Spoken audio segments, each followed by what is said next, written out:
இந்த வீடியோவை CapCutல எப்படி எடிட் பண்ணுறதுன்னு சொல்கிறேன். அதுக்கு முன்னாடி இந்த பேஜுக்கு ஒரு சப்ஸ்கிரைப் பண்ணி ஃபாலோ பண்ணி வச்சுக்கோங்க. உங்கள் கூகுள் ஃபோட்டோஸ்லேயே நீங்கள் எடிட் பண்ண வேண்டிய இமேஜை ஓப்பன் பண்ணி அதில் எடிட்டுங்கிற ஆப்ஷனை டச் பண்ணி நான் மார்க் பண்ணுற மாதிரி மார்க் பண்ணிக்கோங்க. இப்போ எரேஸுங்கிற ஆப்ஷனை கிளிக் பண்ணிக்கோங்க. ஸோ இது மூலியமாக நீங்கள் செலக்ட் பண்ண ஆப்ஜெக்ட் ரிமூவ் ஆகிடும். இப்போ இந்த இமேஜை டவுன்லோட் பண்ணிக்கோங்க. குரோமில் ரிமூவ் பிஜின்னு டைப் பண்ணி அதில் ஃபஸ்ட்டாக வர சைட்டை ஓப்பன் பண்ணி அதில் சேம் இமேஜை அப்லோட் பண்ணுங்கள். இப்போ டவுன்லோட் ஆப்ஷனை கிளிக் பண்ணி இந்த இமேஜை டவுன்லோட் பண்ணிக்கோங்க. இப்போ உங்கள் CapCut அப்ளிகேஷன் ஓப்பன் பண்ணி 3 இமேஜையும் இம்போர்ட் பண்ணிக்கோங்க. ஃபஸ்ட்டாக ஆப்ஜெக்ட் ரிமூவ் பண்ண இமேஜும், செகண்டாக பேக்ரவுண்ட் ரிமூவ் பண்ண இமேஜும், தேர்டாக நார்மலான இமேஜையும் இம்போர்ட் பண்ணிக்கோங்க. தென் செகண்டாக இருக்க இமேஜை செலக்ட் பண்ணி அது ஓவர்லேங்கிற ஆப்ஷனை கிளிக் பண்ணி அதை ஃபஸ்ட் இமேஜுக்கு ட்ராக் பண்ணிக்கோங்க. இப்போ இந்த ஓவர்லேவை 2 டூப்ளிகேட் பண்ணி இந்த வீடியோவில் காட்டுற மாதிரி அரேஞ்ச் பண்ணிக்கோங்க. இப்போ இந்த வீடியோவில் காட்டுற மாதிரி எல்லா இமேஜையும் கீழே இழுத்துக்கோங்க. இப்போ ஃபஸ்ட் ஓவர்லேயில் இமேஜோட ஸ்டார்டிங்கில் ஒரு கீ ஃப்ரேமும் மிடில் ஒரு கீ ஃப்ரேமும் வச்சுக்கோங்க. மிடில் இருக்க கீ ஃப்ரேமில் நார்மலாக இமேஜ் எப்படி இருந்ததோ அந்தமாரி வச்சுக்கோங்க.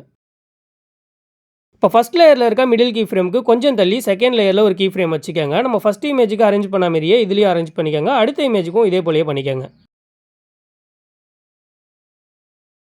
இப்போ இந்த 3 லேயர்லையும் 2 கீ ஃப்ரேமுக்கு நடுவில் ஈஸ் அவுட்டுங்கிற கிராஃபை சூஸ் பண்ணிக்கோங்க. இப்போ நமக்கு இப்படி ஒரு அவுட்புட் கிடச்சிருக்கும். இப்போ எஃபெக்ட்ஸில் ஷேக்குங்கிற எஃபெக்டை சூஸ் பண்ணி அதில் ஸ்பீடு இன்டென்சிட்டி ரெண்டுத்தையுமே 10ல் வச்சுக்கோங்க. இப்போ ஆப்ஜெக்ட்ஸை கிளிக் பண்ணி அதில் ஆல் வீடியோஸை சூஸ் பண்ணிக்கோங்க. தென் எஃபெக்ட்ஸில் ட்ரெமர் ஸ்ட்ரோபுங்கிற எஃபெக்டை சூஸ் பண்ணிக்கோங்க. இதுலேயும் ஆப்ஜெக்ட்ஸில் ஆல் வீடியோஸை சூஸ் பண்ணிக்கோங்க. இப்போ செகண்ட் வீடியோவில் எஃபெக்ட்ஸில் ஃப்ளாஷுங்கிற எஃபெக்ட்டும் அனிமேஷனில் பேடிங்கிற அனிமேஷனையும் சூஸ் பண்ணிக்கோங்க. இப்போ ஒரு சில சவுண்ட் எஃபெக்ட்ஸ் ஆட் பண்ணிங்கன்னா உங்கள் வீடியோவும் ரெடி ஆகிடும். நான் இந்த வீடியோவில் யூஸ் பண்ணியிருக்க சவுண்ட் எஃபெக்ட்ஸ் உங்களுக்கு வேணும்னா இந்த பேஜுக்கு ஒரு ஃபாலோ பண்ணிவிட்டு கமெண்ட்டில் SFXன்னு டைப் பண்ணுங்கள். டேரெக்டாக உங்களோட DMK லிங்க் வரும்.